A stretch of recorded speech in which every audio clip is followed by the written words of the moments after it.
恭喜太史丞。何来恭喜啊？太史丞当初同意助我查案，也是想借此机会帮圣上找到呈送密折之人吧。如今公主案告破，太史丞想查的事也水落石出，岂不可喜可贺？圣上认定此事，一切皆是凌宁教唆公主所为。太史丞，律法和情义如何兼得？法者，治之端严；君子者，治之圆润。我虽乖张古怪，不是君子，应该也算不得小人。我对县主并不了解，无从判断，也无意指摘。耕地者有耕地者的心，深宫中有深宫人的耐。我不过是有些遇事傍身，耍些聪明伎俩，这那些偏爱才从地上站起来。婉顺是另一个我，一个没能站起来的我。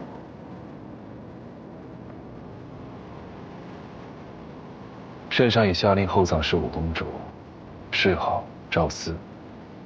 圣上还是爱重15公主的。连我都知道，何为爱重？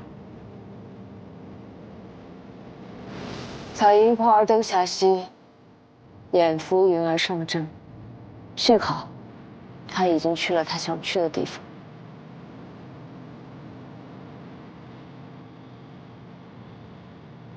太史丞不是什么法理无情之人。我知道那日从四面回来，你没有去面圣。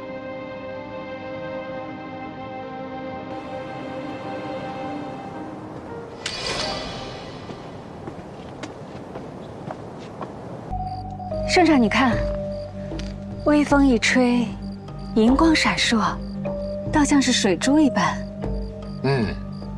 此花虽不似牡丹英容华贵、大气坦荡，但却娇俏妖娆。这香气嘛，也是若有似无的，让人忍不住一再靠近。难怪叫做百媚生啊！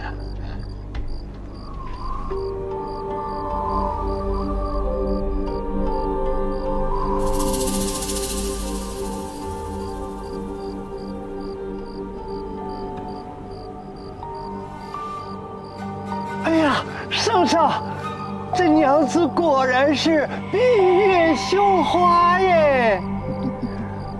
此花应赠美人呐。老奴这就给娘子摘去。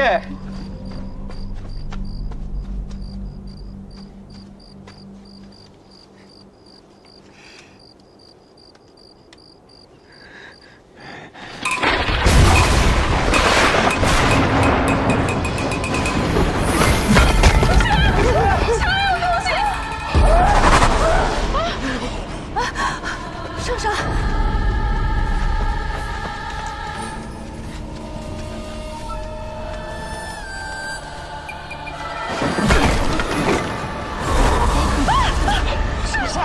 送兄妹回宫，快送兄妹回宫！微臣该死，微臣该死！哼，兴庆宫之中竟有如此残忍之事，速遣内乐局彻查此案。奴婢遵旨。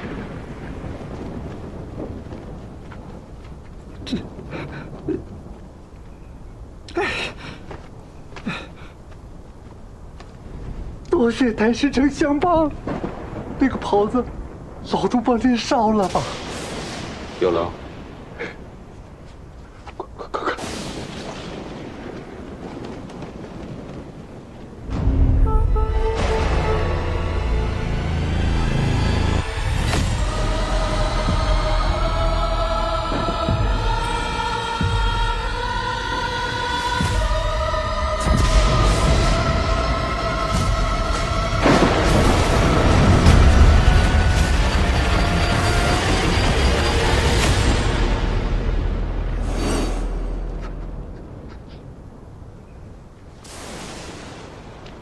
贤主，你才刚恢复原职不久，可别乱来啊！圣上交代过，你不可验尸。你小声一点，别人就不会知道。什么百媚生啊？怕不是鬼魅的媚吧？张作成怎么说？弄巧成拙，吓得筛糠，一句话都说不出。带回去，明日再审。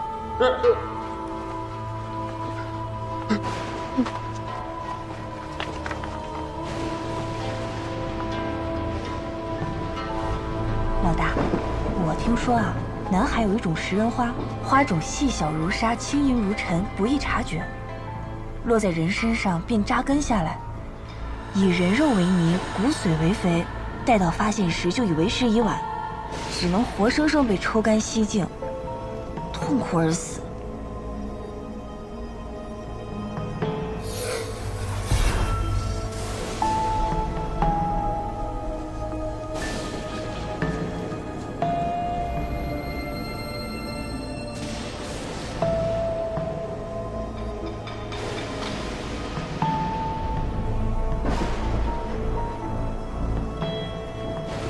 香秀，定是宫中之物。香囊里的花种发了芽，借着墙壁里的泥土和春雨开出了花。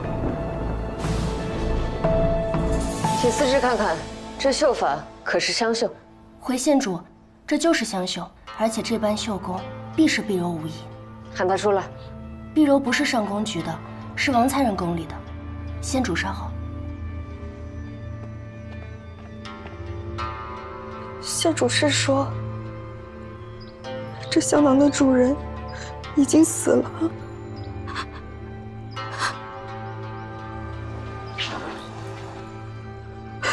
回县主，这个香囊是我送给韩笑的。是淑妃宫中的韩笑。韩笑身上可还有什么特征？韩笑两只脚的脚踝内侧各有一颗朱砂痣。长得对称，十分特别。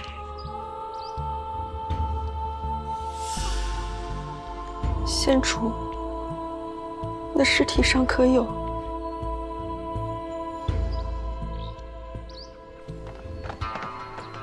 我在掖庭局查到了韩笑半年前的出宫记录，圣上体恤工人们，每个放出的工人都会给一笔安置费，让他们能够自行婚娶营生。这笔钱他已经取过了，出宫的时间和户籍都在上面了。长安县，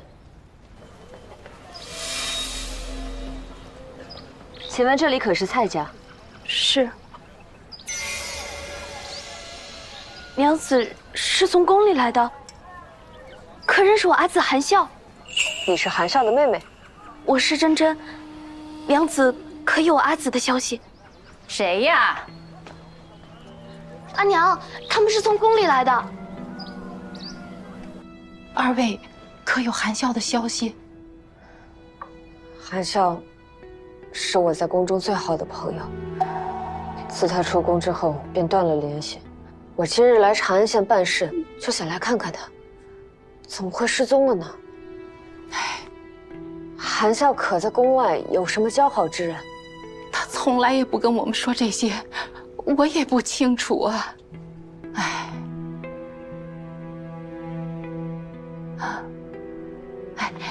小娘子，我听说朝廷会给出宫的人发放一笔安置的费用，可是真的？当然，那可是很大一笔钱。那我们能去领吗？怎么，家中很是缺钱吗？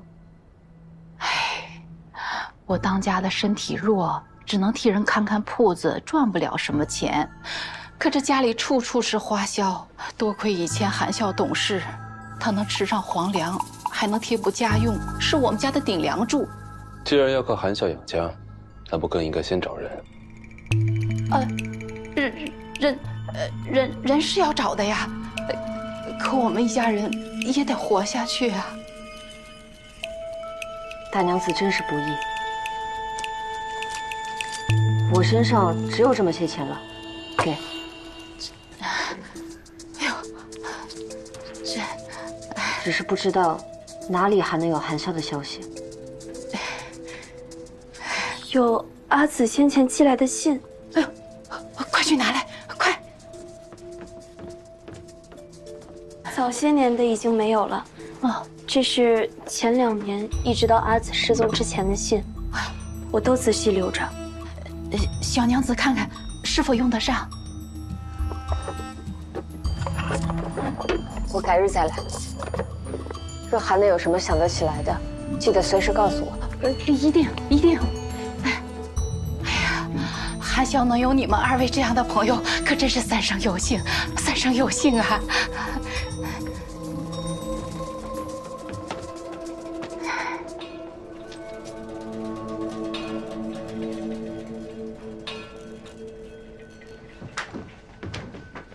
娘子，娘子，若你能找到我阿紫，便告诉他，我长大了，我叠500个元宝能挣1文钱，可以贴补家用，他不用那么辛苦了。还有，若他真的不想回来，便走吧。我不求他回来，只愿他平安。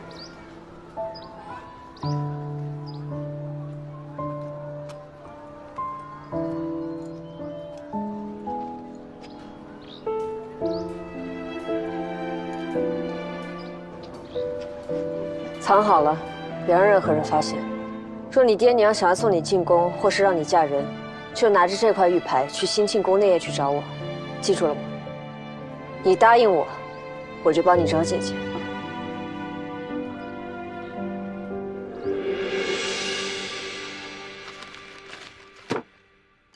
给阿爷看病的钱，弟弟读书的钱，家中修灶台的钱，东起买炭添衣的钱，这些信里基本上都是家里要钱，含笑给钱。那家人在装穷压榨女儿，你一带钱买这些信，就是在助长他们讹诈的习气。你再看看这信上有没有说点别的？他出宫以后要去哪儿？需不需要父母接应之类？余下还有许多未打开的，待我一一看完，就算有，也不值那些钱。这羊肉好嫩，太史生尝尝。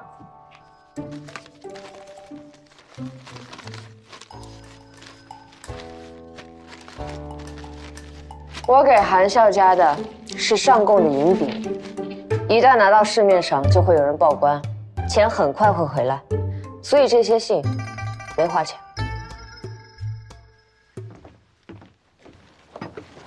我去京兆府和长安下衙都查过了，这半年来没有韩笑入籍的记录。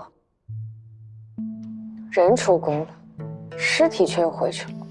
看来凶手不仅能在宫中自由活动，去哪都不会被怀疑，还能自由进出宫。这人得是什么身份啊？还能去后宫藏尸体？太史丞有灵符，他就行。也可能不是显赫之人，而是身份足够低微，不会引起任何人的注意。让你放的消息放了吗？放了。韩笑人缘不错，知道他死得那么惨，肯定会有工人提供线索的。圣上不是吩咐低调破案，避免引起恐慌吗？圣上还吩咐要尽快破案呢。吃饱了，我们回内业局等消息。这么快就来了？县主万安，奴婢是淑妃宫里的清泉，我知道是谁杀了韩笑。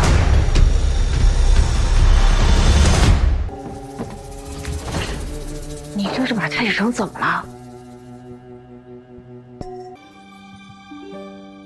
县主，或许在圣上那里，正义被伸张的方式不只有你认定的那一种。怎么说的像是我不懂事了？内司伯，还有我们都是和你一起的。跟我一起只能被拖累，你这灵符终究是要还回去的。县主还是信不过我。天下无不散之筵席。太史丞，我敬你。现在，县主可以信得过我了吧？我与吴灵符可以归还，愿与县主共进退。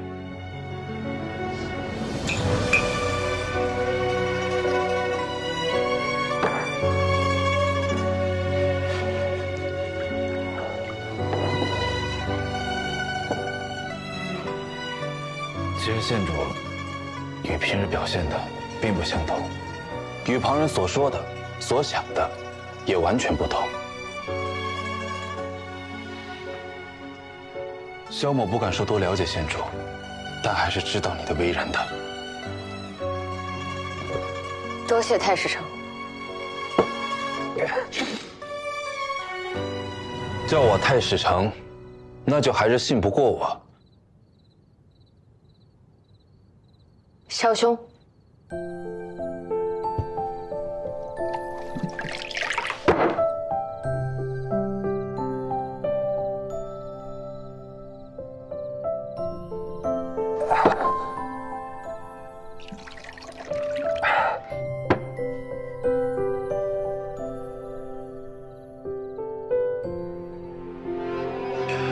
你不是无情，你只是不喜欢掩饰。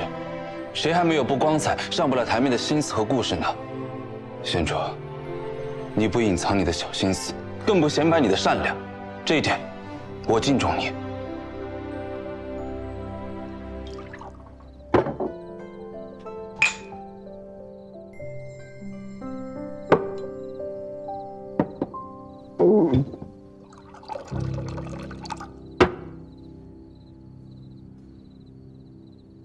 干杯！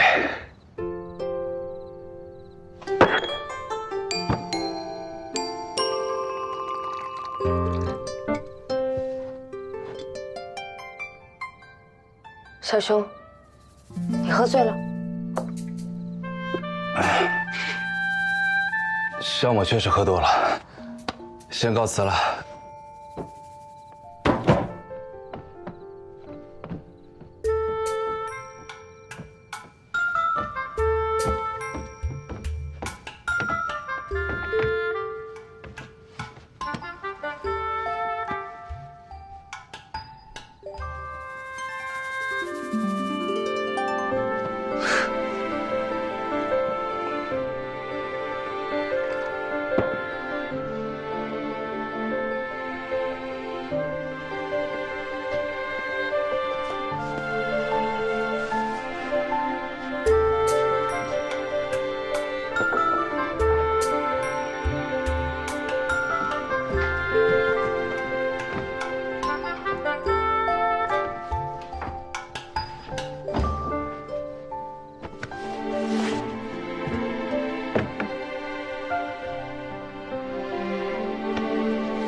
居然用了交心诀，你这是给太史丞骗成什么样了？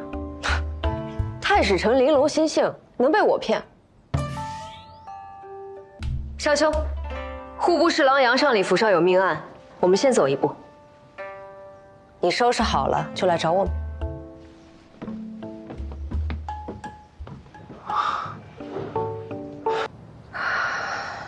别灰心。为什么这么说？你从不安慰人，娄绰已经没救了，你却安慰了他。还要查吗？当然要查。韩笑、陶之已经被他们害死了，或许还有别的已经死去的女子，连名字都没有留下。如果连我都不查下去，还能有谁为他们讨公道？那我便陪你查下去。卢建莲认定，只要什么都不说，就只会落个侠妓或者强奸的罪名。但韩笑是长期受他虐待而死，一旦沾上人命，他定会交代些什么来保命。我有办法。我也想到了一个法子。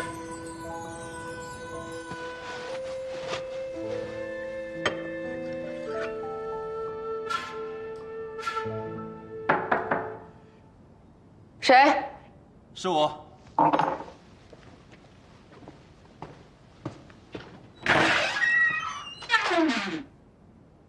这是你手臂上的伤还未结疤，无法指认卢振烈。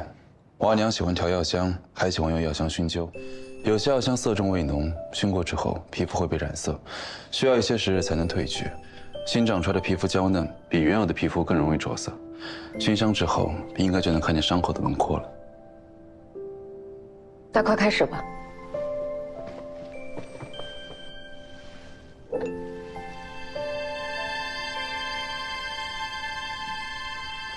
这是什么？刺青的药水。县主又想干什么？按照原来的伤口把皮肤划开，倒上刺青的药水，就能看出伤口的形状。然后呢？然后就能指认卢正莲了。那你的手臂呢？就打算一辈子带着这个刺青？也没什么不可。你不要跟我说身体发肤受之父母的道理，我阿爷阿娘都死了，他们不会怪我的。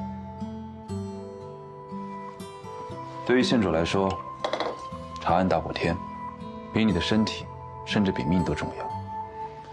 如此兢兢业业，义无反顾，萧某自愧不如。可若县主受了伤，有新的案子要查，又将如何？我自有分寸。县主的分寸，不过是一向独行，不愿麻烦任何人。这样不好吗？简单直接，能最快得到答案。县主可曾见过流星？当然。那县主是否知道，流星为何会从空中坠落？星辰若要沿轨道运行，不光是只靠自己，而是被周围的星辰所牵引才能安稳运行。若是没了那份牵引，便会从空中坠落，被烈火燃尽，化为齑粉。县主既找我协助探案，那我便是那颗牵引着你的星辰。不光是我，内思伯、五人、顾思止，还有许多人，都与县主相牵引。县主往后不必再用伤害自己的方式查案，我作为你的同僚，也会帮你想其他的法子去解决问题。你受伤，是我的失职。多麻烦？我不怕麻烦，因为星星之间是相互牵引的。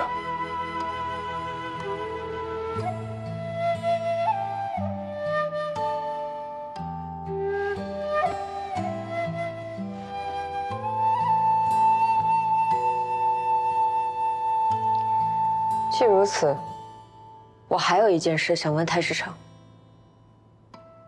当年我在宫中落水时，你真的没有在附近看到什么人吗？县主落水时，周遭只有我一人，宫人内侍都居于湖对岸。但我可以确定，我是被人推下水的。若我看见凶手，是绝不会隐瞒。就算落水的不是县主，我也绝对不会让凶手逍遥法外。好像有点烫。不会熟了吧？抱歉。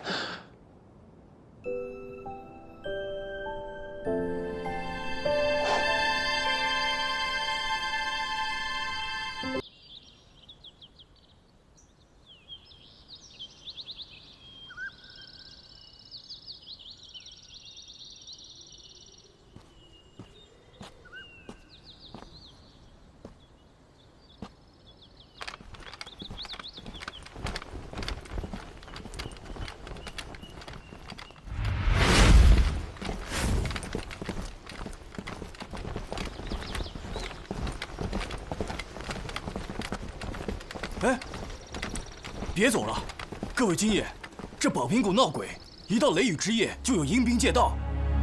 阴兵借道？确有这种传言？哼，什么阴兵借道，都只不过是山野村夫的胡话而已。我堂堂荆州府的将士，岂能给鬼让道？今儿老子就在这歇脚了。去。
重刑加身。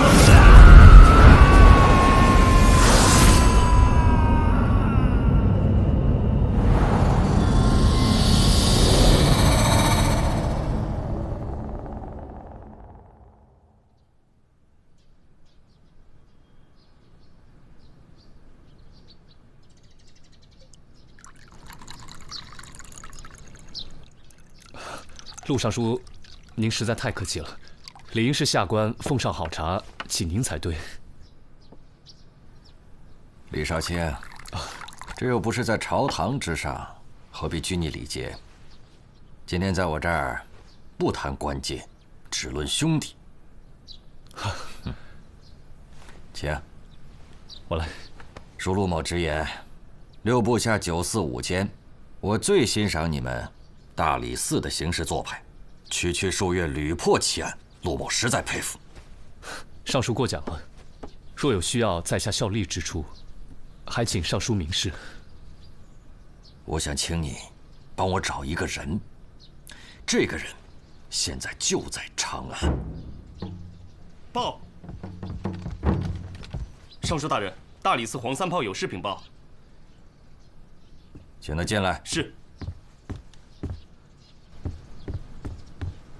小人见过陆尚书，公务紧急，还请陆尚书恕罪。无妨。是。老大，有案子，我们得走一趟。在哪儿？广云山，宝苹果。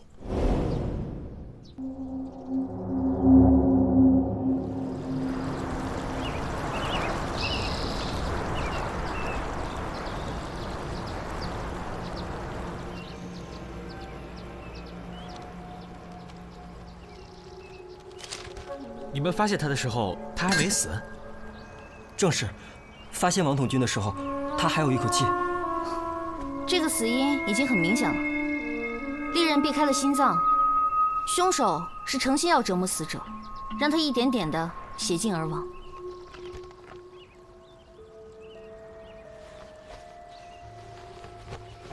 他们是从荆州来犯上的。本来今天就该到宿卫营报道了，可是现在王统军惨遭毒手，这叫我们如何跟上头交差呀？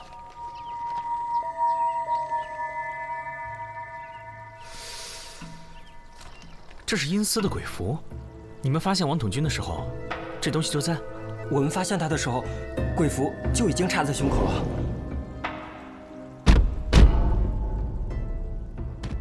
地府就在眼前。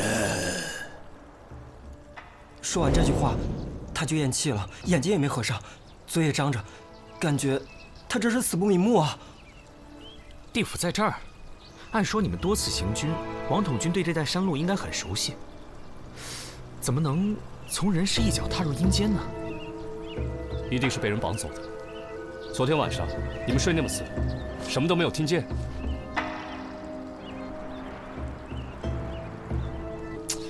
有话快说，昨晚到底发生什么事？阴兵借道，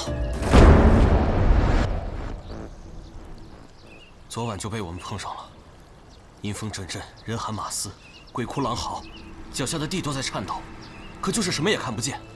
听说是前朝将士在此过路时中了埋伏，全军覆没，将士们怨念不散，变成了阴魂。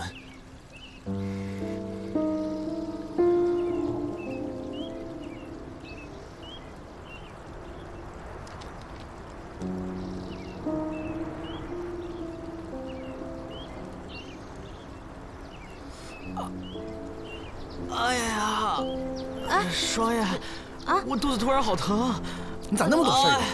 我头也疼，哎呀，快扶我回去！没事吧？哎呀，你这突然的怎么回事啊？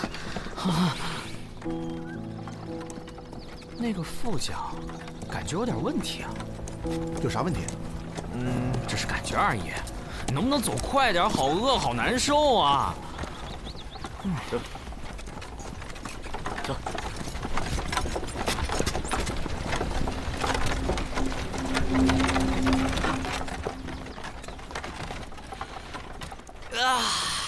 好疼啊！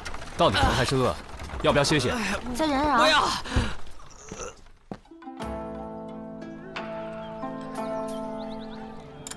我吃完了，你们慢吃啊。我也吃完了。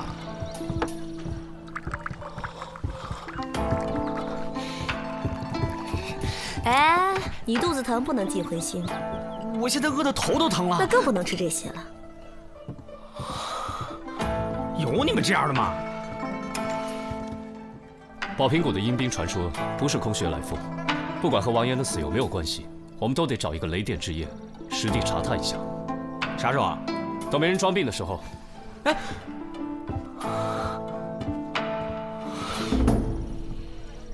哎，我说，你真的头疼？没有。小心啊！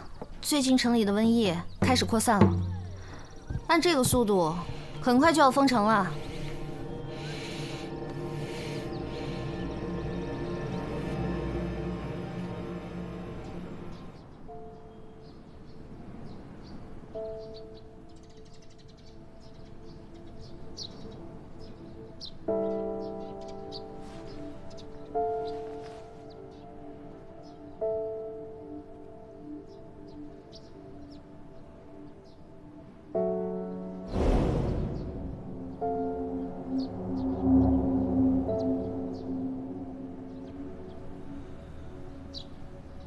你们有没有什么想说的？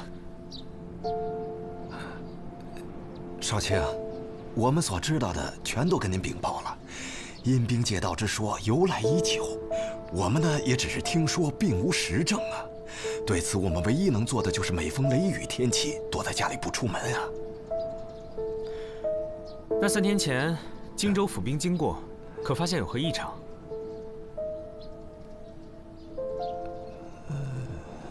没有。就不想知道王统军是怎么死的？鬼神之事，不敢瞎操心。好，那就带本官查清楚，破了这荒诞无稽的鬼神之说。我倒要看看哪路阴兵敢作祟。今天晚上见哪一条道。我们走。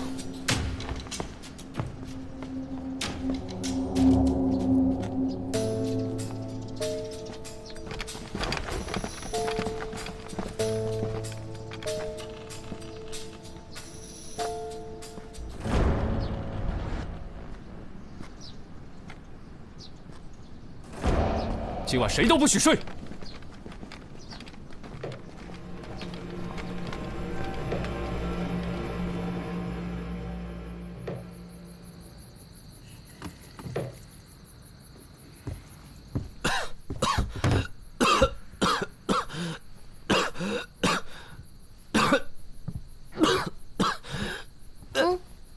给你熬的药，保持距离。你要是喝了这个再不好，我得叫四娘把你给关起来。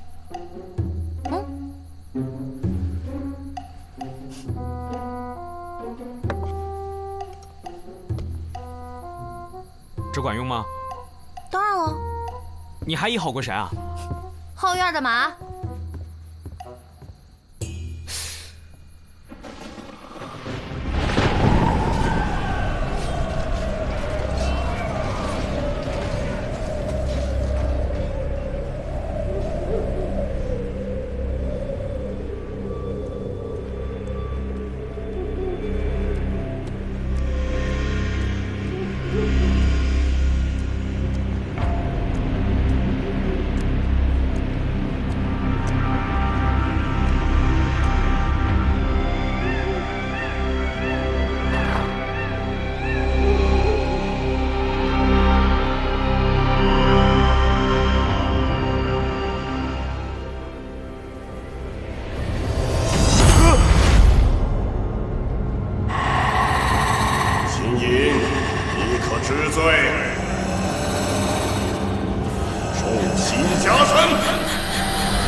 嗯。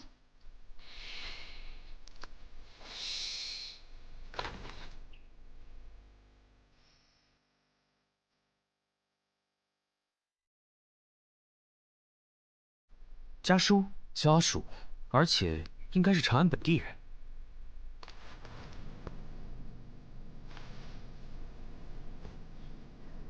死因与王统军一样，都是历任川兄，死于失血过多。带回去，查验身份。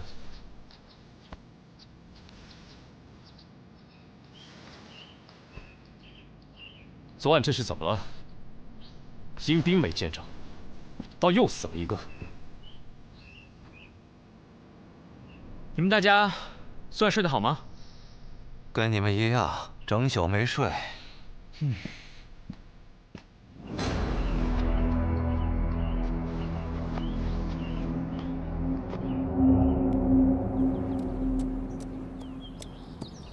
风景不错嘛。四娘，这就是宝瓶谷了。第二个死者就是在这对面悬崖上发现的。以你的江湖经验判断，这里到底发生了什么？跑那么高的地方去杀人，真不嫌累。走吧，到山顶看看。我如果杀人，绝不会选择这种地势。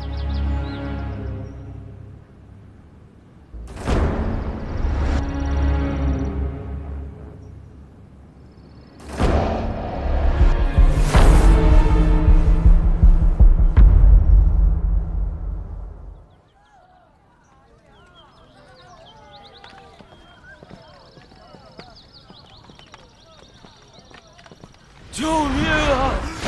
救救我！救救我！救救我！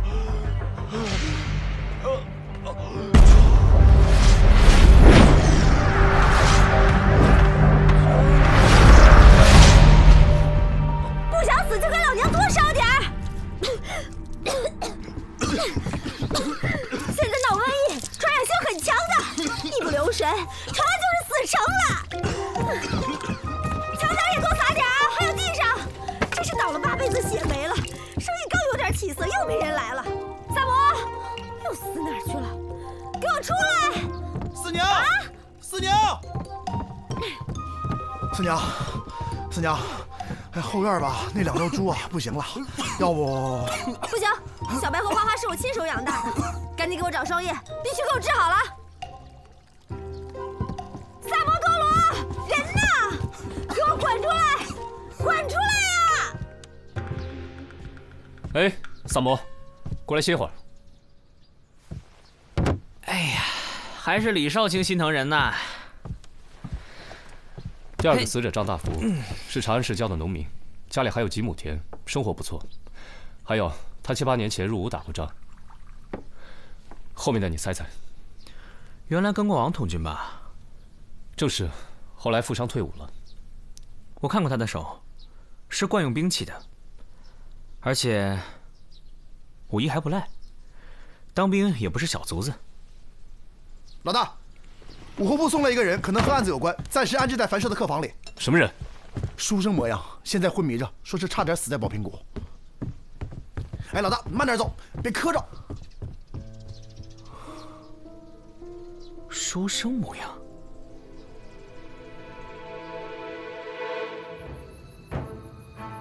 他们抓住你，然后呢？都对你做了些什么？审判呗。审判？你之前做过什么？还要劳烦阎王爷亲自审？我没有，我只是从那路过，我什么都不知道。我一向清白做人，他们凭什么找上我？为什么是我？别激动，别激动啊！看着挺斯文的，练过呀。没事吧？没事啊。你再好好回忆一下，审判的内容是什么？他们说了什么？说了什么？说了什么？记不清了，我当时吓傻了。啊！那些武长和判官就在我眼前晃着。什么判官？具体说。还能有谁？难道你们连地府的情形都不知道吗？都是鬼呀！好，好，好，不问了。你说，你之前走过那条山路？走过。那你能不能把那天的路线画下来？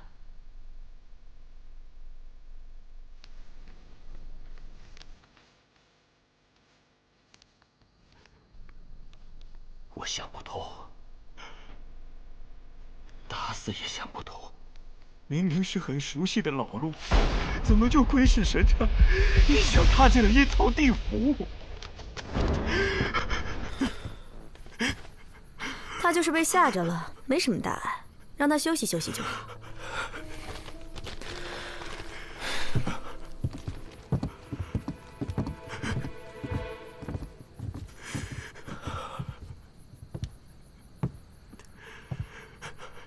你好好休息休息吧。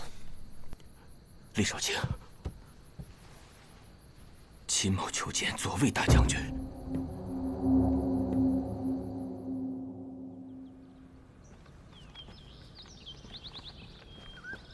这怎么看都是普通山路啊，来回就这一条路，怎么可能通到别地儿啊？说的也是啊，路就这么窄，就地演戏的话，也不可能。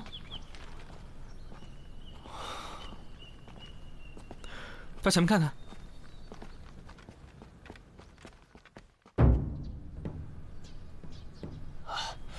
李少卿，多谢了。我跟秦隐自荆州一别，距现在已经有7、8年未见了。秦某也常来长安，只是一介布衣，不便叨扰将军。读书人就是臭讲究。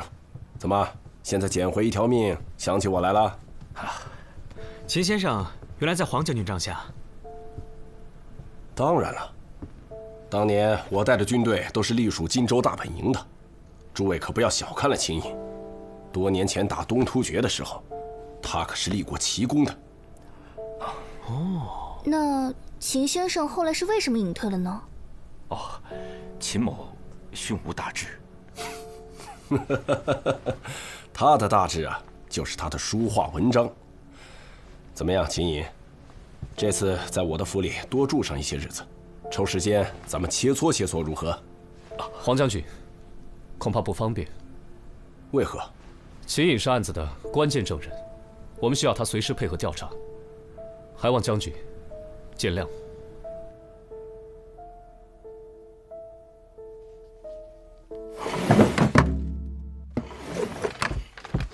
大人，全城搜了一遍，没找着人。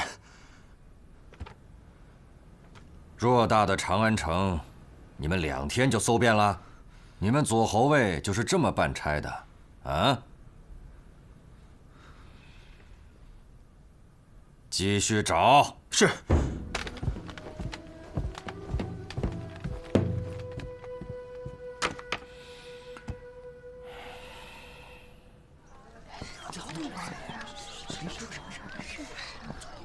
见没见过这人？站住！没见过。走吧。李少卿，你们在贴什么呢？谁派你们来的？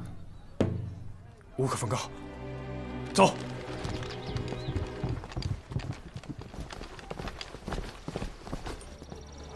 都让一让啊！让一让！让！近日，长安城内疫病蔓延，民众外出务必遮住口鼻，如有咳嗽、发烧等症状，应尽早报官，紧速隔离。知情不报者，必依法温处。这边。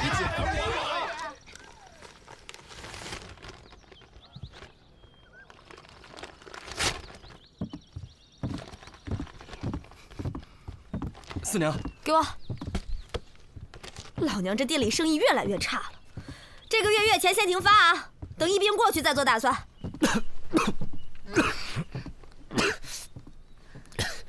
王延庆和张大福3个人都在宝瓶谷误入阴司，他们之间的联系很明确，都曾经在黄显忠帐下效力，参加过对东突厥的几次作战。7、8年前，东突厥和大唐常起冲突，但规模都不大。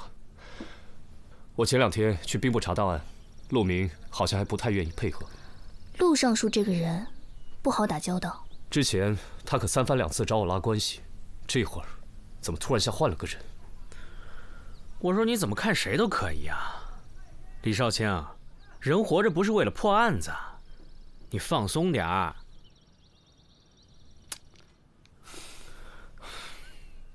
不过我倒是觉得，这个秦野好像有什么瞒着我们，不妨再审审。磨蹭什么？还不快招！别逼我们动大刑！招什么呀？我知道的早就说了呀。我劝你啊，能写的就赶紧把它写完。那哥们儿啊，就爱使用暴力，他就希望你啥都不说，好对你用刑哦。你别说了，求求你了，叫我闭会儿眼吧。没问题啊，只要你肯把这份供状写完，我们准备了很舒服的床榻，你就可以美美的睡上一大觉。少来这一套，老子好歹也曾在军中服役，有种你们就折磨死我吧。最近朝中不太平啊，兵部的陆尚书和左卫大将军针锋相对，明里暗里拉拢各派势力，朝中百官人人自危呀。他们也找您了？尚书找过我，一直想试探我对诸位朝臣的态度，为什么又不肯明说？我看他恐怕是掌握了什么证据，否则绝不敢贸然出手啊。他也找过李少卿。哦，少卿，陆尚书来访。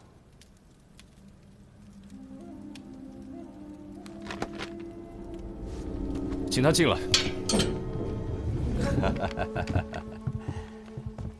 李少卿，陆某不请自来，冒昧了。陆尚书，不知此次前来有何贵干？来了解王延案的进展呢。荆州府统军出了这么大的事情，兵部理当过问呐。以王统军的军阶，你们应该素未谋面吧？陆尚书，您真是有心呐。陆尚书，大理寺的特别案件，在未审理之前，都需要保密。哦，属李某，无可奉告。哦。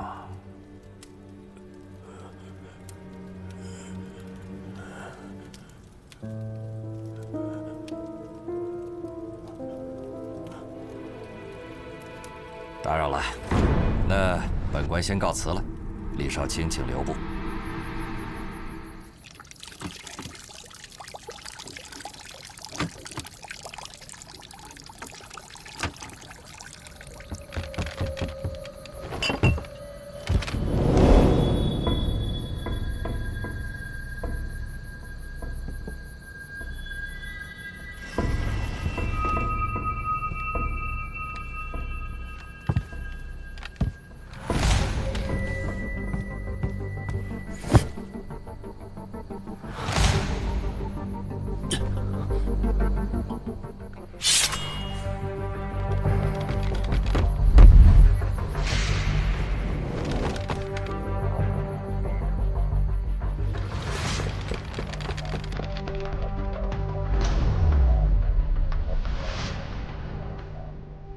都看清楚了吧？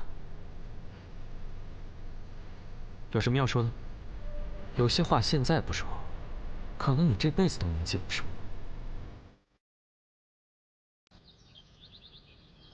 2天前，兵部陆尚书弹劾左卫大将军黄显忠，说他通敌叛国；而昨日，大理寺又奏请以诬陷、谋杀2罪捉拿陆尚书。你们2人乃是朕以为柱石之人。现在出了这样的事情，朕实在是颜面扫地，所以朕希望你们今天都说实话，在3司会审之前，让朕弄清楚事情的真相。臣有罪。都起来吧。谢陛下。陆尚书，你说黄将军通敌叛国，可有证据？这是一份已经画了押的供状。是黄显忠心腹手下孟云供出来的，上面详细的记录着6年以来，黄显忠与东突厥使者秘密接触，接受巨额的贿赂，出卖大唐军事机密的事实。臣知道空口无凭，臣已经把证人带来了，孟云现在就在殿外。宣他进来。传孟云觐见。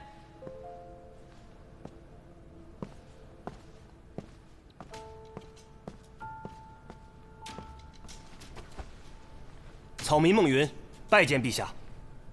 孟云，这供状是你亲笔所写，签字画押的吗？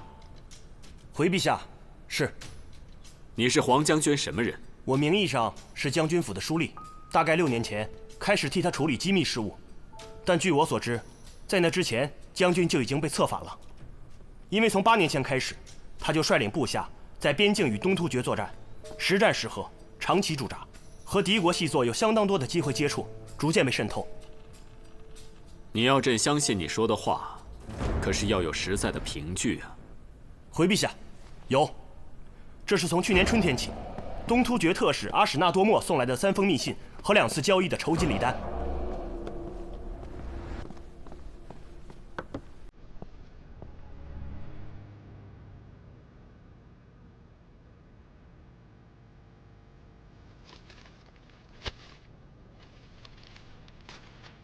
朕问你，你为什么要留着这个？还有，你为什么要向陆尚书供出黄将军？陆明请罪。臣是在3个月以前抓捕策反的孟云的，严刑逼供，才拷问出了真相。一派胡言！陛下，好了，陆尚书，我们听听大理寺的人是怎么说的吧。各位，陆尚书刚才所说的，如果成立的话，一个基本的条件是，证人孟云真实可信。但如果我们面前的这个孟云，他根本就不是孟云呢？什么？黄将军，你应该不会忘记，孟云有一个长相相同的孪生兄弟孟昭吧？8年前，他随同您征战东突厥，可是军中的一员大将。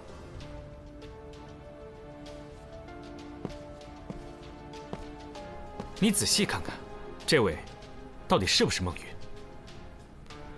如果看脸认不出的话，还可以看手吗？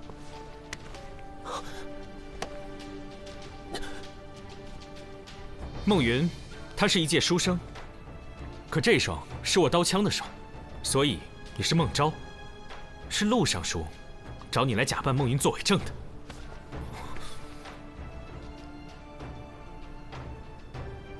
萨摩多罗，你是怎么知道2兄弟的事情？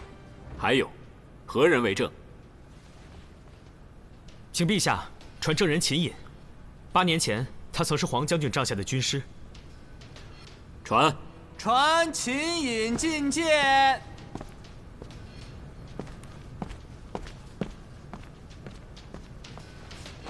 叩见陛下。秦隐，萨摩多罗的话可属实？回陛下，萨摩多罗所说句句属实。当时黄将军从军中挑出一支武艺高强的先锋队，孟昭就在队伍当中。他的确有一个孪生弟弟孟云留在长安，未曾投军。陆尚书，陛下，臣。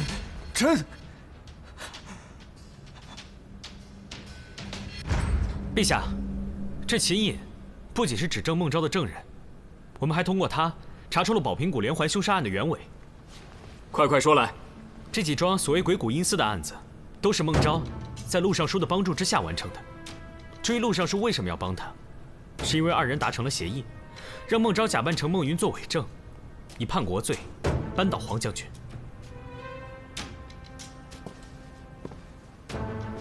至于孟昭，他为什么要制造宝平谷的惨案？因为他要复仇。复仇？为什么事情复仇啊？那是7年前的一件军中密事，我们不眠不休审问了秦隐3天2夜，他才把事情说出来。这便是秦隐的供状。当时大唐和东突厥打了1年，战事焦灼，边患不断。于是朝廷秘密授意黄将军组织了一支精锐部队潜入敌国，暗杀竭力可汗。但行动失败后，先锋队被俘。随后大唐却拒绝承认他们的身份，因为暗杀手段太过阴毒，一旦承认，便有损大唐国威。此举对于将来和邻国的关系也是一个隐患。那些参与行动的将士们都……唯一一个活着逃出来的人，便是孟昭。所以孟昭的复仇心情情有可原。在宝瓶谷误入阴司的3个人，都是孟昭的复仇对象。王统领作为当年的指挥官，见风使舵，抛下了部下；而秦隐是那次暗杀行动的谋士。至于张大福，当年也是先锋队的队员，后来假装负伤中途退出，最后还平安退伍。所以，孟昭设计地狱阴司的用意很明显，他就是要审判这3个人。而他最后一个复仇对象，就是黄将军，因为他是当年那次行动的最高负责人。说我杀人，你有什么证据？这一切要从作案手法说起。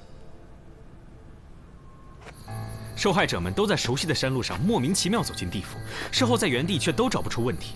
这是因为凶手们紧挨着原路挖了一条等宽的岔道，再用同样的山石和植被做尾饰，引人走入岔路。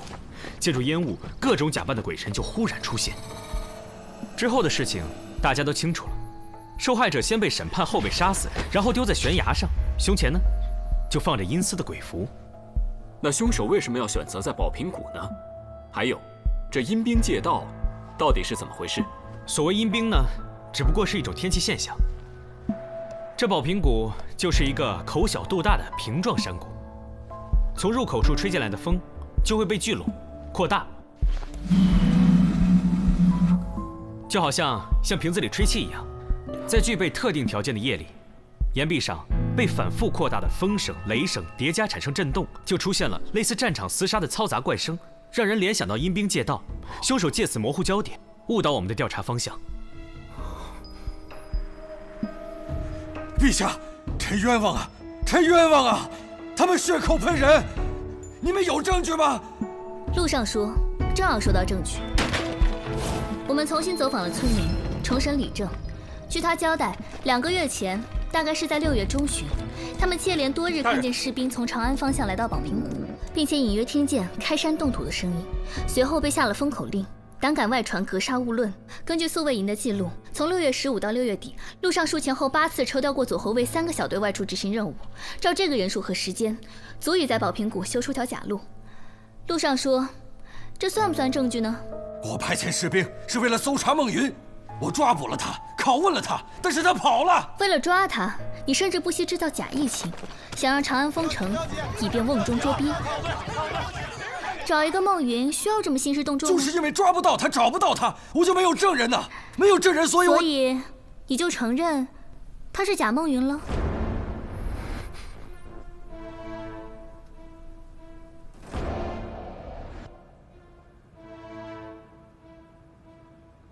证据还有，陆尚书，你酝酿弹劾很久了吧？最近终于要出手了，所以你在朝臣中走动的尤其活跃。明里暗里的拉关系，无非是想让更多人站在你这边。但秦隐死里逃生是个意外，你们没有想到，而他又知道太多内情，很可能会认出孟昭。为了确认此事，陆尚书特地把孟昭打扮成随从，带他来到大理寺，以询问案件进展为由，见到了秦隐，发现他确实认得孟昭。之后孟昭就夜闯客栈，来到秦隐房间，想对他下手。幸好我们提前做了准备，夏魔和秦隐就躲在院角，亲眼目睹了孟昭翻墙的全过程。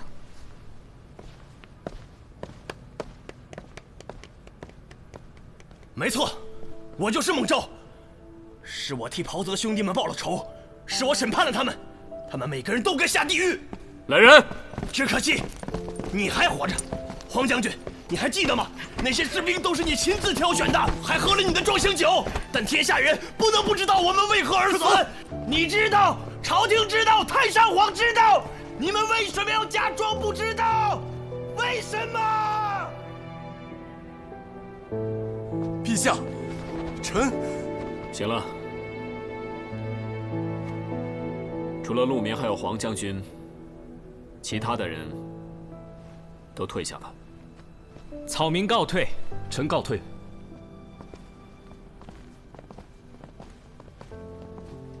陛下，臣。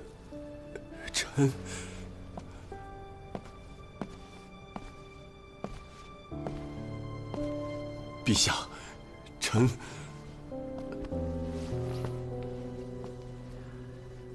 黄将军，这不是你的过错，你不必自责。你的病刚好，先回家休养吧。啊，谢陛下，臣告退。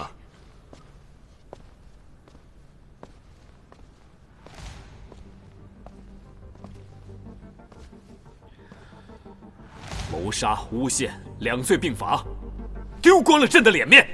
朕的身边不需要你这种乱臣贼子。陛下，行了。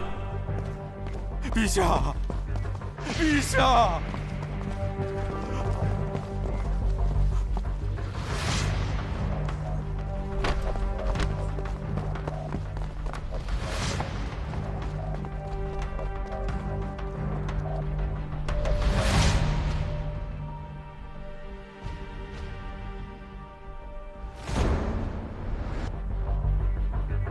大理寺真是坏了我大事，陛下对李治信任有加，主上对此非常忧虑。